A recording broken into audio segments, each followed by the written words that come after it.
Okay, well, I was going to talk about myself a little bit, but I think that the bio did a really good job.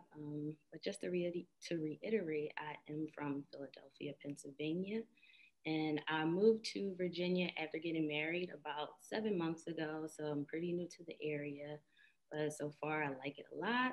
And I'm just pretty happy to be here and to present this to you all.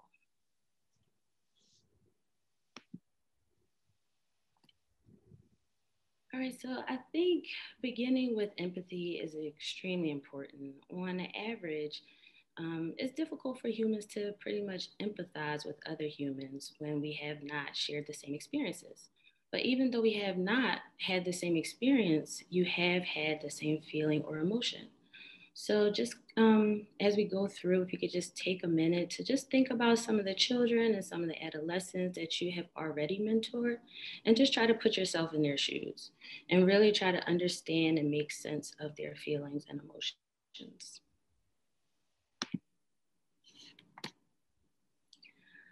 All right, so there was a poll on Instagram asking parents and young people about how they feel about returning back to normal.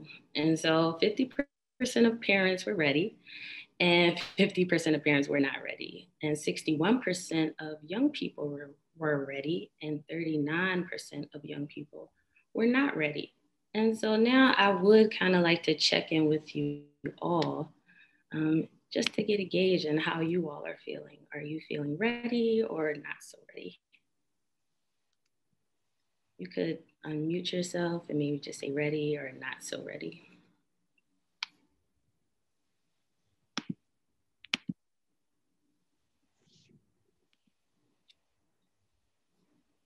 Anybody?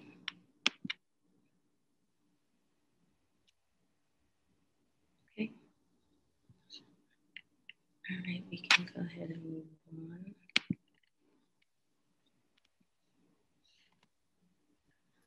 But it is normal to be both excited to get back to normal and to feel stressed or anxious about it. There's a lot going on for us all, and just kind of checking in with yourself and recognizing like, hey, I am excited, but I am still feeling a little anxious. And it's okay not to have all the answers.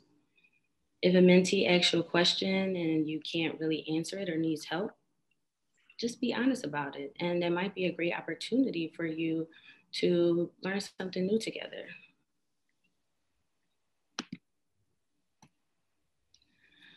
All right, so let's talk about what exactly COVID is. And honestly, it was a little difficult to find, but here's a little bit about COVID. COVID is an actual infectious disease caused by a newly discovered coronavirus, and it spreads primarily through droplets of saliva or discharge from the nose when an infected person coughs or sneezes.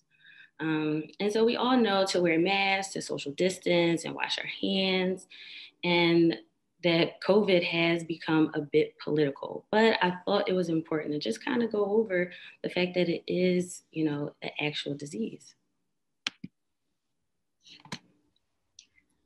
All right, and the pandemic. So there was an immediate shutdown last March, and you all have been there. You all know that it was very different. It was a massive experiment in remote schooling. So a lot of children, they went from going to school, doing their routines, to just completely stopping and having to learn a whole new set of skills, how to learn Zoom. A lot of children, they just know how to use their phones, maybe use Instagram and TikTok and things like that, but actually navigating school, online was difficult for them. And we also saw a racial justice movement stemming from police killings of Black Americans. There was also economic and political instability. Some children may have had issues with finances. Their parents had issues with finances, and children are seeing that and they're feeling it.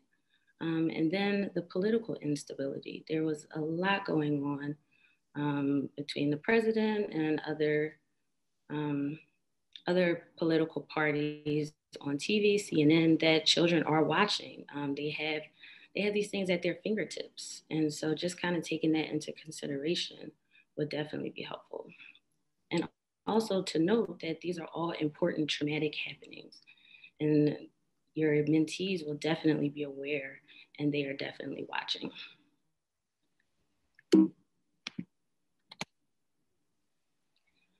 All right, so some differences between COVID and other traumatic events is that COVID was not just one single event, like a wildfire or the 9/11 terrorist attack. It was an ongoing thing for everyone. There are parallels, but COVID definitely remains unique. And I kind of like to look at it as you holding a 5-pound weight in your hand, and maybe holding it for a second, maybe a few minutes. It may not be so bad, but holding that 5-pound weight for 4 or 5 hours, that can be very, very daunting. And it can be very fatiguing to your body. So just kind of think about that. All right, so I do have a video here.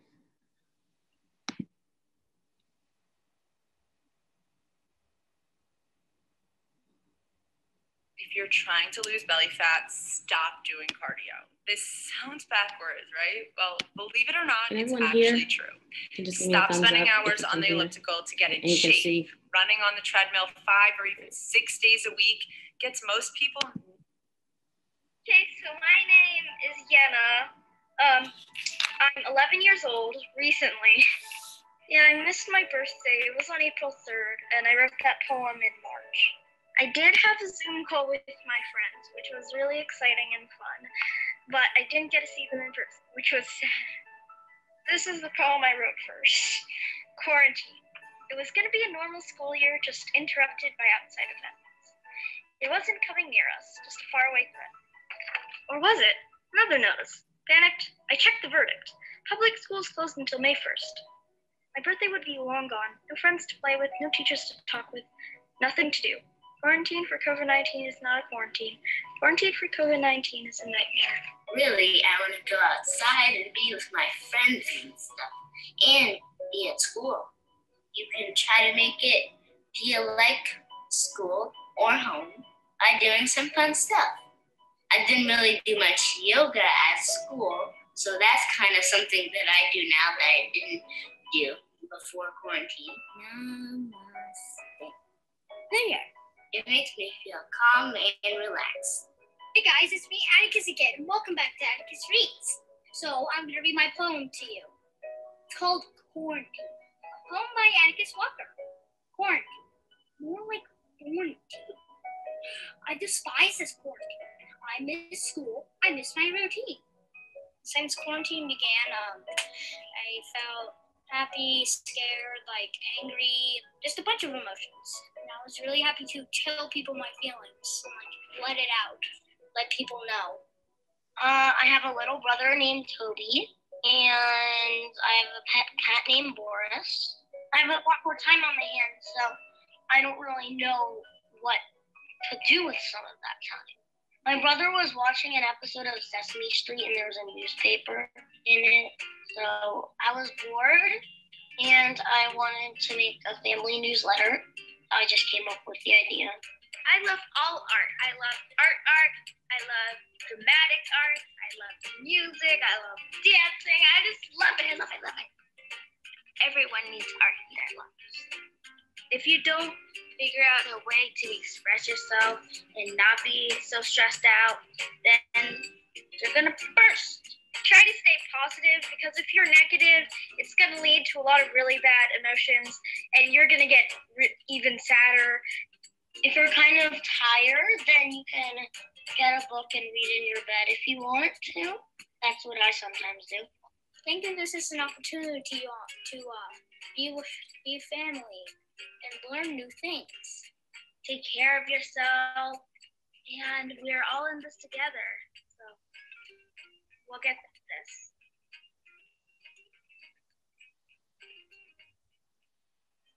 Hey, thanks for watching. If you like this video, check out these other videos from USA Today to stay up.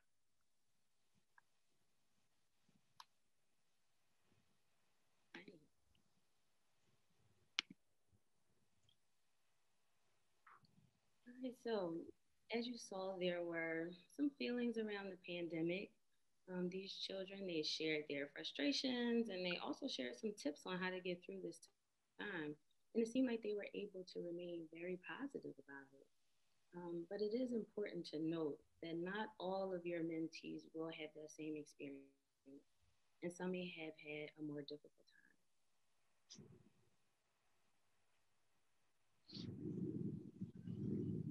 So, as I said, as far as having a difficult time, these children have experienced some issues in school, and many of them are struggling academically. Some students who usually get A's and B's are now facing B's and F's, and fears that they'll never catch up.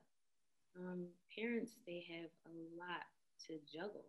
They have many different roles, such as helping their children, troubleshooting computer issues, working their own jobs, and just trying to run a household in general. And then for those with limited English skills, these challenges could be a little more daunting. So now we're going to talk about trauma. I'm going to discuss a few different types of trauma and just some things to kind of look at and be aware of when you are encountering the mentees. So trauma is an emotional response to a terrible event like an accident or like this, a natural disaster. Trauma, it can include one time, it could be multiple, or a long-lasting repetitive event that affects everyone differently. Some individuals, they could clearly display criteria with PTSD, and then some individuals will exhibit more resilient responses. So, for example, I could get in, you and we could all get into a car accident, right? And I could walk away perfectly fine. And then you could walk away and never ever want to drive again. And so that's just one example of how trauma works and how it affects everyone totally different. And there's no way of knowing how it will affect you or anything. And some of these stress reactions will definitely make it harder for children to learn.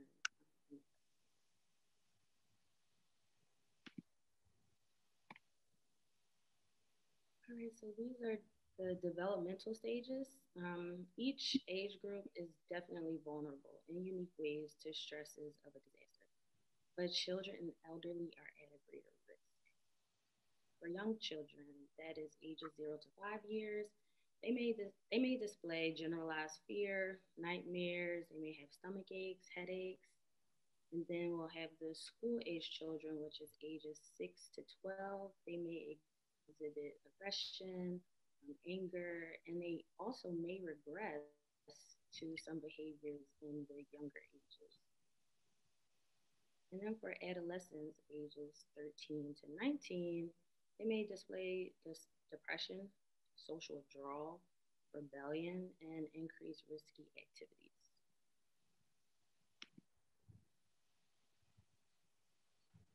All right, so it is important to also discuss racial trauma because there have been a lot of killings of Black Americans. There have been the Asian American hate crimes and Latin Americans and the different issues with immigration, just to name a few. So racial trauma or race-based traumatic stress, it refers to the mental and emotional injury caused by encounters with racial bias and ethnic discrimination. Any individual that has experienced an emotionally painful, sudden, and uncontrollable racist encounter is at risk of suffering from a race-based traumatic stress injury. And experiences of race-based discrimination can have detrimental psychological impacts on individuals within the community. And so how does this show up? So in some individuals and children specifically, some incidents of racism can lead to symptoms like those in post-traumatic stress disorder. This can look like depression, anger, recurring thoughts of the event, and physical reactions, and even low self-esteem. And some or all of these symptoms may be present in someone with RBTS, and symptoms can look different across different cultural groups. It's important to note that unlike PTSD, RBTS is not considered a mental health disorder, but it is a mental injury that can occur as a result of living within a racist system or experiencing events of racism.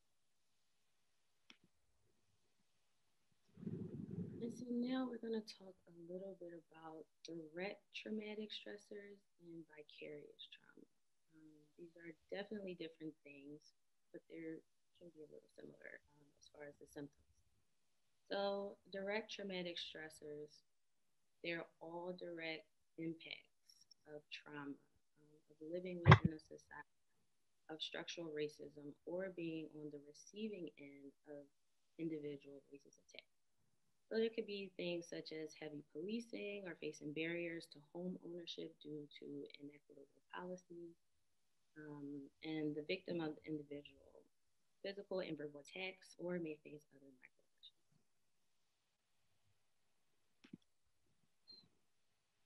And then we have vicarious trauma. So vicarious trauma is indirect. It's an indirect traumatic impact of living within systemic racism and individual racist attacks. Vicarious traumatic stressors can have an equally detrimental impact on Black or Indigenous people of color and their mental health as direct traumatic stressors do. So, for example, Dara, yes. Can you speak a little louder? Some of our participants are having a hard time hearing you, or maybe closer to the microphone real quick. Okay, no problem. I wonder if I should get this. All right, is this better? Yes, thank you. Sorry. All right, so for example, viewing videos of brutal police killings of Black people, such as the video associated with the murder of George Floyd, can cause traumatic stress reactions in people who view them, especially in Black people. Of Latinx youth that immigrate to the US, 2/3 report experiencing one traumatic event, with the most common traumatic event reported during and post-migration being witnessing a violent event or physical assault. And many Native American children are vicariously traumatized by the high rates of societal homicide, suicide, and unintentional injury experienced in these communities. And also LGBTQ and the violence against them. And Dara, we had a question too in the chat, so I'm monitoring that as we go along. Someone asked what RTBS is. RTBS is race-based traumatic stress. Okay, thank you. You're welcome.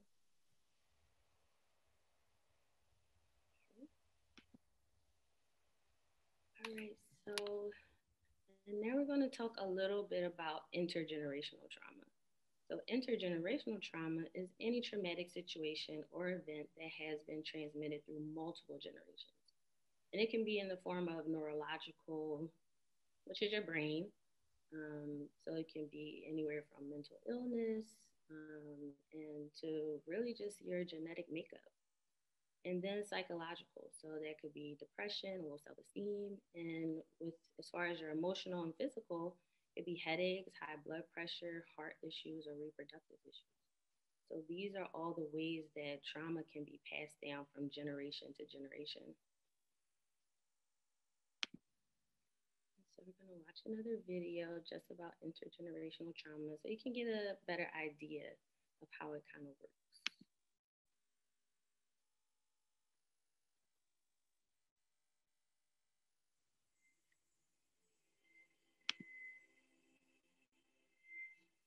The story of our communities, people, and nation starts a long, long time ago.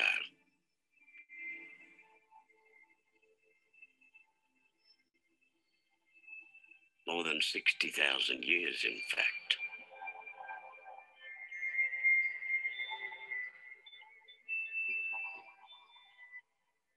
This was when our culture and our law first started to thrive.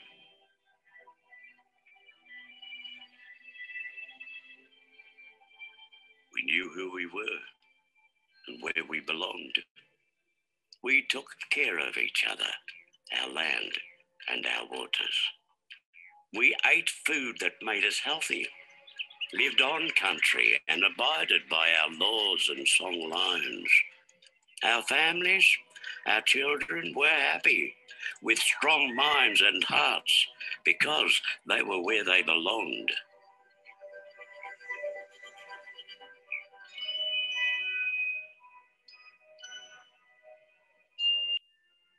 But then everything changed. Colonization came, bringing wars, disease, famine, violence, and the destruction and violation of our cultural laws, sacred sites, families, and communities. We were denied our knowledge, language, ceremonies, and identity, the very things that tell us who we are and where we belong, and our connections with each other and the land grew weak. And then our children were taken from us. They had their names changed and their identities stripped away. They were told that Aboriginal people were bad. Worse still, they were told that their parents and grandparents did not want them. For years this happened, and those children became known as the stolen generations. Our children were denied love and experienced physical, emotional, and sexual abuse. This left very deep, very complex, and very real wounds, leaving scars that are still being felt personally, socially, spiritually, and collectively. In the time when our story started, we were able to parent in the cultural way that has seen our families survive and thrive for generations. Our people were strong, and our culture flowed and healed us in times of hurt. But since the trauma of colonization and the stolen generations, we have not been able to heal in the same way. And we have unknowingly passed this trauma on to our children through sharing our sad stories and having them witness and experience our pain. This is known as intergenerational trauma, and we see symptoms today in broken relationships, disconnected families, violence, suicide, and drug and alcohol abuse. But this is not where our story ends. We still have strong minds and hearts, and we still know who we were and where we belong. By creating safe and strong communities together, supporting our families to be free from pain, returning to our culture and building a strength of identity, we can stop the cycle of trauma and bring about positive intergenerational change, that we can continue to thrive for the next 60,000 years. There are simple things that we can all do to help heal our trauma. Visit healingfoundation.org.au to find out more.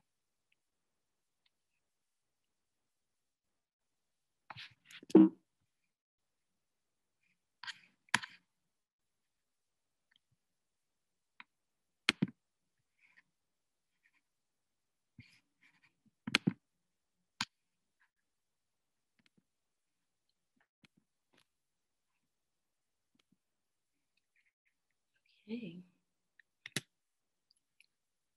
All right, so I did also find another quote by Molly Costello, and it just reads, "What is overwhelming and unnameable is passed on to those we are closest to. Our loved ones carry what we cannot, and we do the same." And so there's just another quote, just pretty much summing up the intergenerational trauma and just how things are passed on from generation to generation.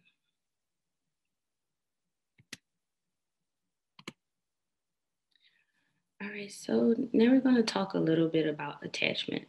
Attachment is an emotional bond between an infant or a toddler and their primary caregiver. And a strong bond is vital for the child's normal behavioral and social development.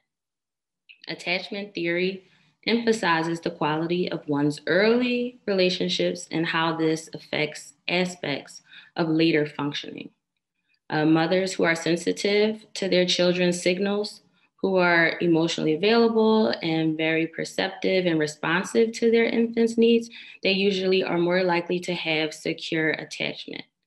And there is a lot of research that has documented patterns of sensitive responsiveness leading to secure attachment across generations. Let's see. And attachment and trauma. So attachment ruptures can lead a child into a constant state of fight, flight, or freeze, which is also a trauma response. And unresolved trauma in mothers can make it difficult to respond positively to her infant. So if a mother has experienced trauma or she has an insecure attachment bond with her parents or a father, not just mothers, but fathers also, then it gets passed down to her children or his children.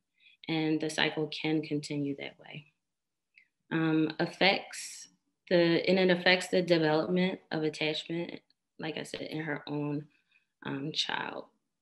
And so this can definitely have an impact on school and how these children are interacting with mentees, how they're interacting with their peers, with their teachers, and so on. All right, so these are the 4 types of attachment, and these are just some things that you could be aware of. And I'll also give some tips on how to kind of deal with children who have a disorganized, anxious, or avoidant attachment style. So like I said, secure is when a mother is pretty, she's able to perceive cues from her child and she's there, very nurturing. And then you have avoidant. Children with avoidant attachment styles, they tend to avoid parents, they tend to avoid caregivers.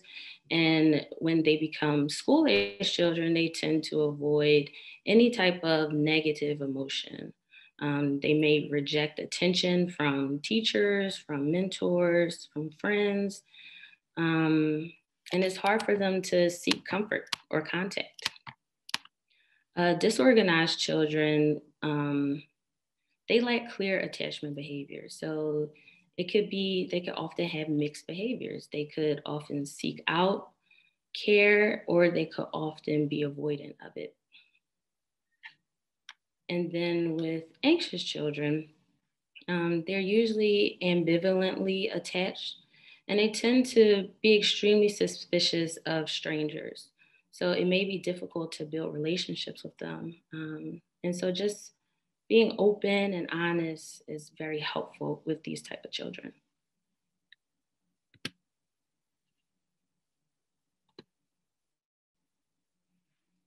All right, so some positive attachment with mentees. So as a mentor, you would like to increase your sensitivity and warm positive interactions. Mentor sensitivity can refer to accurate detection and interpretation of children's cues, provision of their comfort, and responsiveness to the distress. They and also hold high expectations, for your mentees. This is one way that you can show that you care about the student. And high expectations, just meaning encouraging them, remaining positive, just letting them know that, they can do it, they can achieve anything.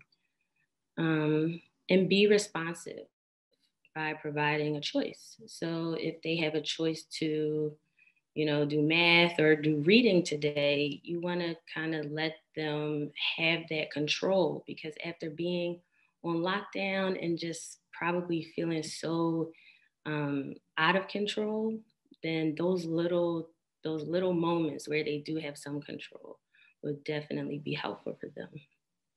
And use induction rather than coercive discipline. So induction involves explaining the reason for rules and pointing out the consequences of breaking rules. Instead of using threats or imposing power or any other type of ability to control them. Help the students to be kind and helpful and accepting of one another.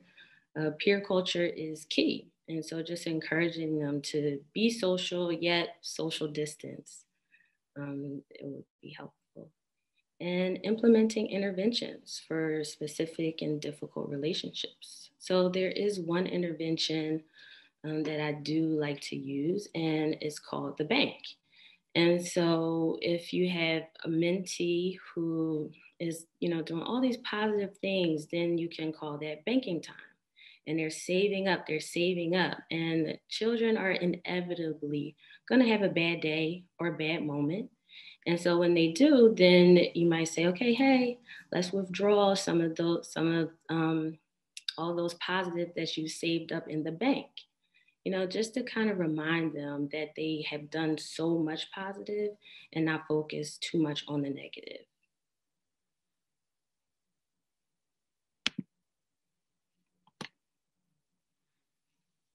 And so why is going back to normal challenging for some people? So some of these youth are experiencing grief and loss, changes in lifestyle, maybe losing a family member or maybe even a parent. Normal, in quotes, it just won't be the same as before COVID. We have to wear masks, we have to social distance. It's just not the same. And returning to pre-COVID-19 stressors such as school bullying. So you have all of these pre-COVID stresses on top of your stresses after COVID or during COVID. For some youth, their life was better in isolation. They had more time with their family. Also feeling safe at home and maybe feeling out of control or feeling unsafe in public areas. And also fear of a COVID-19 second wave. We've already kind of been in waves, but just the not knowing of maybe we will have to shut down again. Maybe we will have to, be back online with school. So it's just the unknown.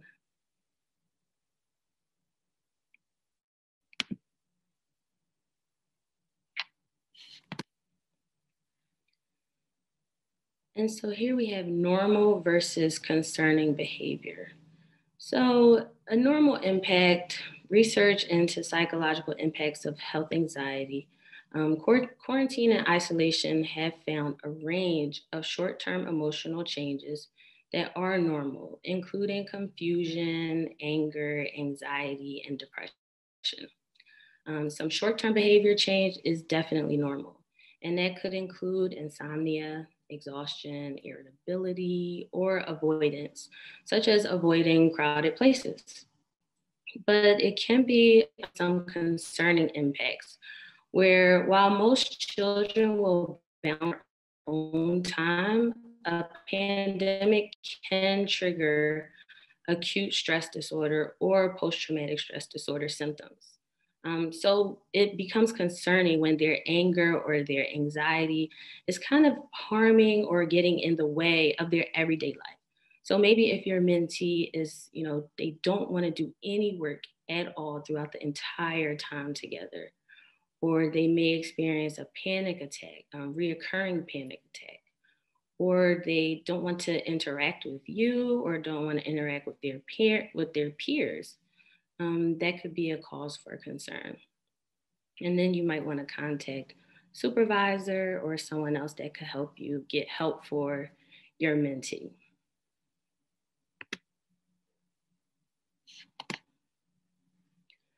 Okay, so a mentor's relationship with each mentee is important for raising achievement levels, as well as for the improving of social emotional well-being. Mentors, you can learn how to deal constructively with children who have insecure attachment to their parents. It can be very challenging not to act in ways that confirm insecure children's working models, but we'll talk a little bit about how to use a trauma-informed care approach. Insecure children, they seek positive, warm, trusting relationships, and they don't have the skills to create them.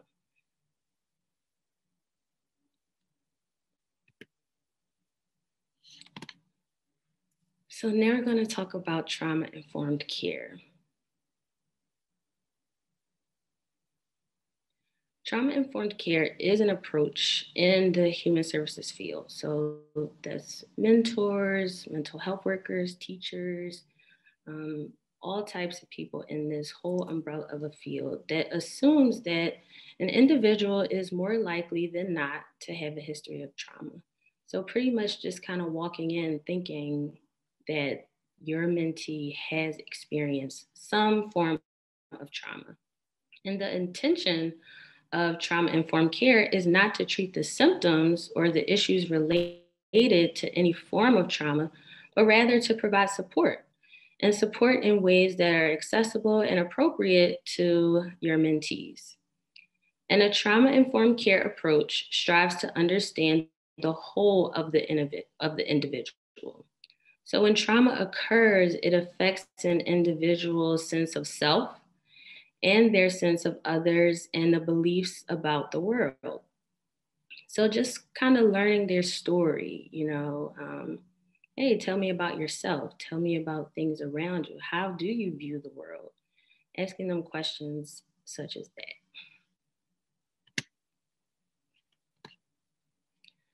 And the 5 principles of trauma-informed care is safety, choice, collaboration, trustworthiness, and empowerment.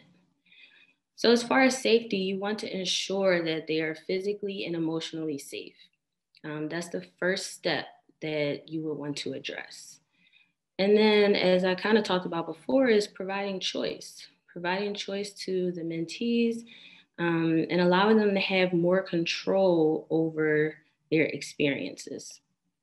And through a collaborative effort with the mentors and mentees, the more likely the individual will participate in other things that are happening around them.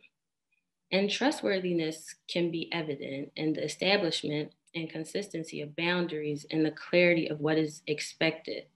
And then finally, empowerment, focusing on their strengths and empowering them to build on those strengths while developing stronger coping strategies and provide a healthy foundation for them to fall back on.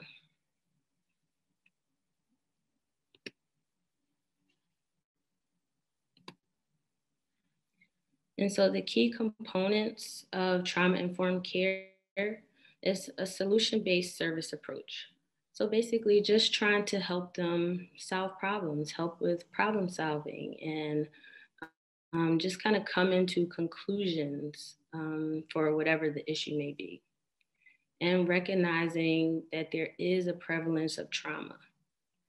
And I think this is one of the main components, which is changing thinking from what is wrong with the individual to what happened to the individual. It just kind of puts a more positive connotation on the question, and you trying to help, further help them instead of re-traumatizing them, re-traumatizing those who have already had a trauma history.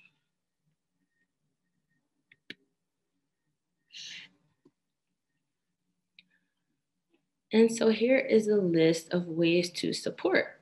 So you definitely want to be curious, asking open questions, actively listening. This may look like you clarifying some things that they said when you're having a conversation, just making sure that you're understanding them correctly. We all have different experiences and different outlooks on the world, and sometimes language can get caught up in all of that. And so just being sure that you're clarifying and maybe summarizing some of the things that they are telling you, just so that you are clear on what it is that's happening. And normalize and validate their feelings. That could be, oh, that makes sense to me because of such and such. For example, it must be hard to have so many worries, but it's normal, to worry about getting sick when you go back to school. So always try to normalize and validate. And help them limit exposure to media. As we talked about earlier, these children are exposed to so much, even the racial injustices, the politics, just so much news, so many different outlets. that the children are being exposed to. And just helping them kind of limit some of that. And even if they are older, maybe talking about it more, helping them to critically think and come up with their own ideas and how they can make sense of what's happening. And create a plan around transitioning. Planning, it can definitely help to alleviate some anxiety, and especially the fear of the unknown, because there's so much that we don't know, even as adults. So maybe just talking to them about coming up with a plan for school and for other activities and things like that. And helping them to take small steps. Some youth may be afraid to be in large crowds or to be around people, and maybe just helping them take a small, controlled exposure. And problem solve any concerns together. So a lot of young people have let a site called Kids Helpline know that their main fears revolve around bullying, conflict with friends, or school or study-related stress. And this is also contributing to their anxiety around going back to the normal. So just kind of talking through some of these strategies can help them improve their problem-solving skills and feel more empowered.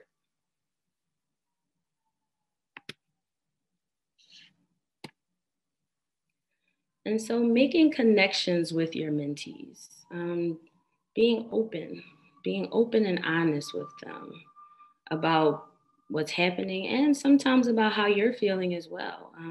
I think that's how you really build a bond, being authentic. So just being yourself. You're all doing this for a reason. You've been called to this. Being a mentee is extremely important. So just being yourself when you're engaging with your mentees. And like I said earlier, validating and normalizing some of their thoughts, some of their emotions and experiences, and listening to understand, making sure that you're clarifying, making sure that you're summarizing some of the things that they may express to you. And reassurance, just reassure them that things are going to be okay. Focus on the positive and promoting safety, making sure that they have their mask on, making sure that they're social distancing and washing their hands.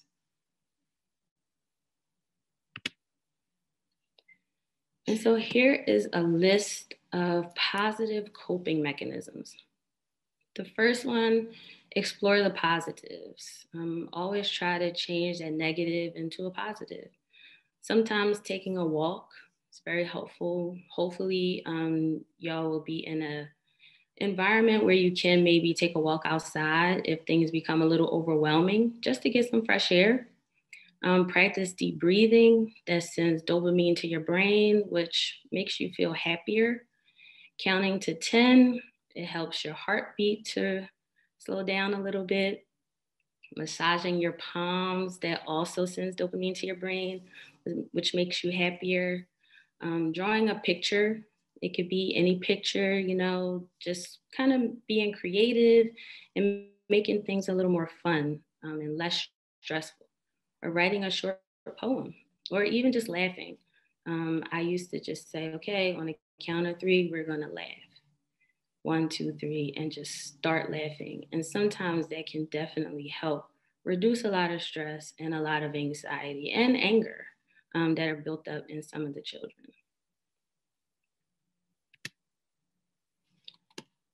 So now we're going to talk a little bit about emotional regulation. Emotional regulation is the foundation to accepting challenges at school and really all environments. It involves moderating your experience of emotion rather than eliminating or controlling emotions. So we want to be sure that we're not suppressing, anything that we are feeling, anything that the children or the young people may be feeling, but that we're trying to moderate the experience of it. So that would be to alter the intensity and duration of an emotion rather than changing it completely. And most of the time, these are definitely negative emotions that we're trying to alter the intensity or duration of. When you can moderate the intensity of an emotion, it can help you control your behavior and reactions. And a lot of times you'll feel less out of control.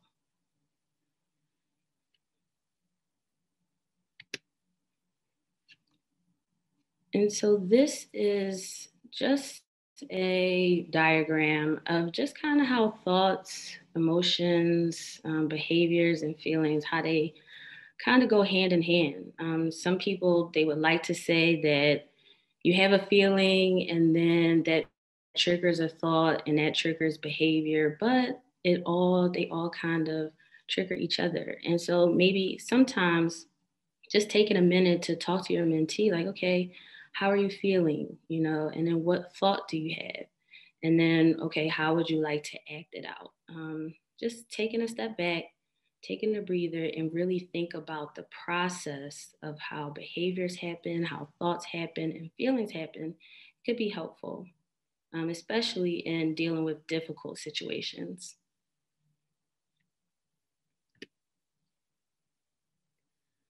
All right, and so here is just an opposite action. We have the emotion, you might be angry, and then the action, the normal action might be to yell or fight or argue, but you want to do the opposite. And so kind of trying to stay positive. So maybe talking quietly, maybe drawing, or maybe just helping them to state their feelings. Like if you're feeling angry, you know, trying to coach them and just letting them know that it's okay to be angry and that they can say, hey, you know, Miss or Mr. such and such, or I'm feeling angry right now. I think that we need to use one of my coping strategies.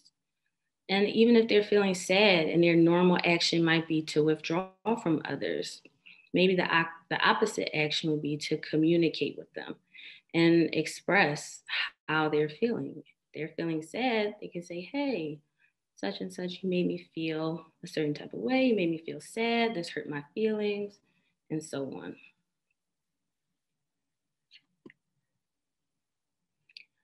Okay, so can we break out into the breakout rooms now? I do have a vignette, and I would just like you all to work in a group, talk about the story of Dory, and just thinking about everything that we have discussed throughout this time. How would you kind of work with her? What are some things you would do? What are some things that you think may be helpful? And also thinking about trauma, intergenerational trauma, and so forth. Does anyone have any questions about this?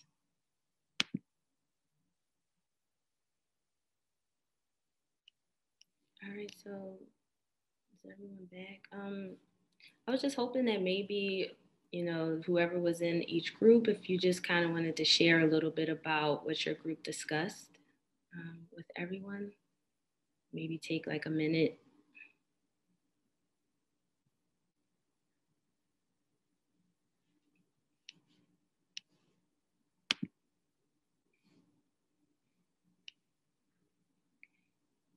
Well, our group talked a little bit about, do you mean take a minute, like be quiet and think for a second, or it's okay to hop in?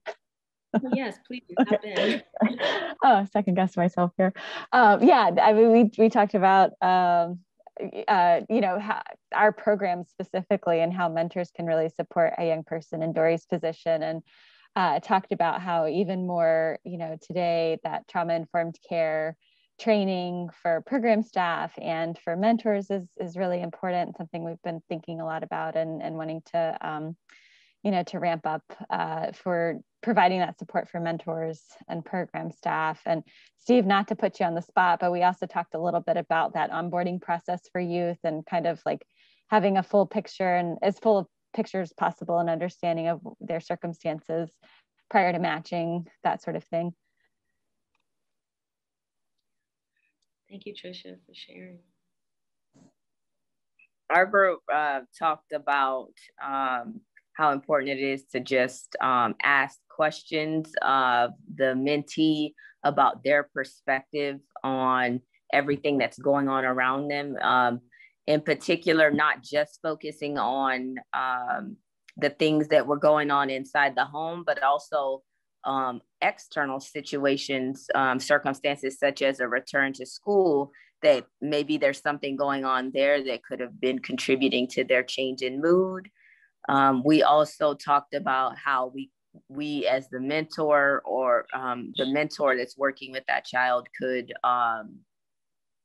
utilize him or herself as the constant amongst the chaos or, you know, the craziness of their environment, and set up a regularly scheduled time to meet and facilitate some of those conversations about who the child is and what their world is like specifically. And then the last thing we talked about was just empathy, because we acknowledge that kids oftentimes, a lot of the response is yes or no, really abrupt whenever you ask questions. And so we talked about using empathy as a tool to, you know, relate to the kids that we're working with by saying, hey, you know, if I had all of these things going on, I might be feeling X, Y, or Z. And then use that as a way to hopefully draw them out and help them to realize that, hey, there might be several different feelings. It might just not be one feeling. And, you know, and then that'll pave the way to kind of problem solve with them those things that might turn into be, to us, might seem like small problems, but with one suggestion of a way to approach that problem really could open up a ray of sunshine in a cloudy moment for them.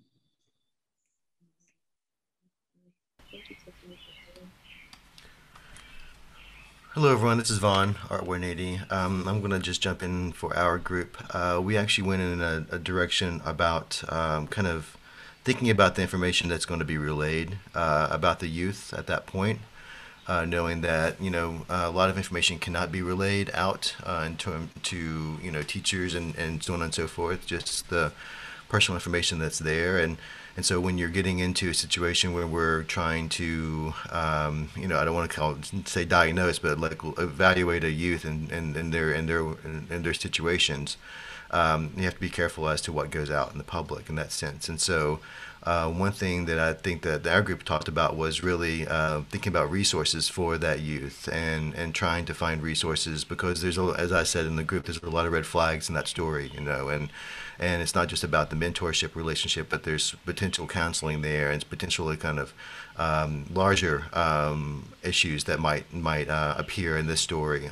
You know, we see this a lot at R180, and so, you know, having the resources there, but also having a trained mentor that can go in and not just work with the youth for a little bit of time, but also be that individual that can relay resources in the most appropriate way to that person, but also to that family, because it's not just that individual that's going through these issues. There's the families that's also going through the issues. So the, you know, kind of counseling across the board, and so like we were thinking about like just the idea of thinking about culture. Culture came up as one example of way to connect, but also the roadblocks that might come because of culture, and situations of communities and the way that communities react to situations like this. And so it became a complicated kind of conversation in our group, and one which really revolved around the information that's being relayed, but also the deep care for the youth going outside of an extended period of time, so that it's really more connecting with that youth, and helping them in every possible way. And that's really resource based. That's a great point. Thank you, Vaughn. All right, thank you everyone for sharing and participating. I really appreciate that. I'm just going to share my screen and I can wrap up.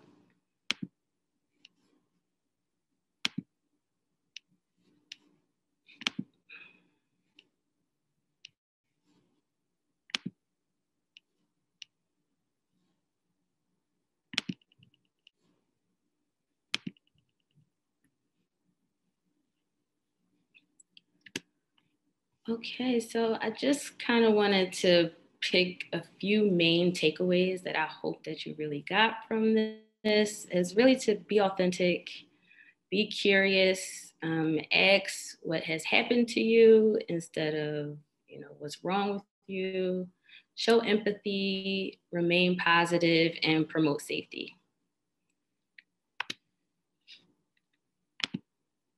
All right, there any other questions or comments? I'm open. I will definitely send all references and I'll turn this into a PDF and I can get this out to everyone. But thank you all. And that is the end. And I'll say some closing remarks, and then if you have any questions, you can put them in the chat, or we can go back to there in just a moment. But I wanted to thank you again for this presentation. I took some notes along the way. I really like thinking about some of the, I'm a very kind of visual person. So thinking about that, weight, it has a young person carried it for 5 minutes or 5 hours, and that impact of it. Letting children be in control of what they can control right now with so many things out of their control. What choices can they have in that matter? I like the idea of having that bank and withdrawing positive things from your bank in that moment. The trauma informs, listening to their stories. How do they view the world right now to really get an understanding of where they're at in that moment and how you can help them. The ways to support, as she said, be curious, normalize and validate, limit the media, help create a plan for them, problem solve together. I really like the slide about the positive coping mechanisms, massaging the palms. We heard a couple of young people create poems in that video. And so I thought, gosh, I'd like to try and create a poem about this in this moment, but that's something that you could do together. Laughing, and we certainly know the value of that. Just a few weeks ago, we did our day of well-being and actually did yoga laughing. So if you haven't heard of that, look that up too. That could be something to do. And the idea of how the feelings and the thoughts and the behaviors are all connected in together. So what thought am I having? What feeling is it invoking? And then what behavior am I doing because of that? Those are a lot of things that I took away from this, and I hope that you did as well. And I'll give you a chance to ask some questions, and then I'm going to close with just showing you our events page and some of our upcoming things. Our coffee hours in May. We have another coffee hour on Wednesday, and then in June, and some of our trainings and upcoming workshops.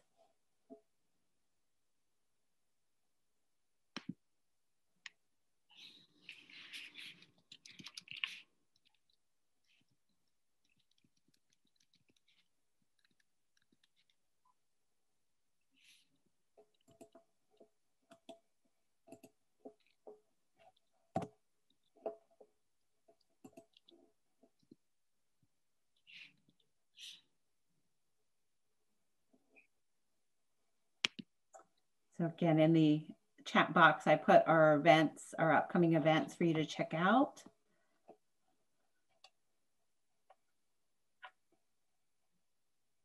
And I know one thing that I also going to take away from this is just learning a little bit more about that race-based trauma and stress.